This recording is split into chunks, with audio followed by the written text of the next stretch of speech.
Welcome back sa ating new video. And so for this video, nakikita nyo, bumubulbak yung tubig. Yes, so kahit Sunday ngayon, kailangan natin magtrabaho.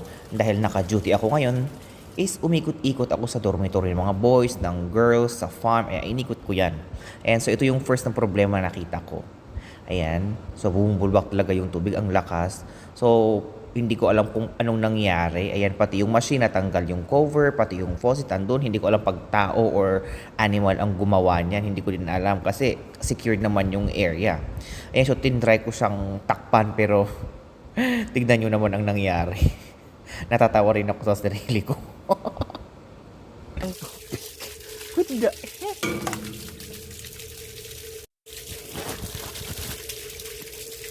Lakas ng tubig, basa na tayo. Yung sunblock natin. Ano ba ito?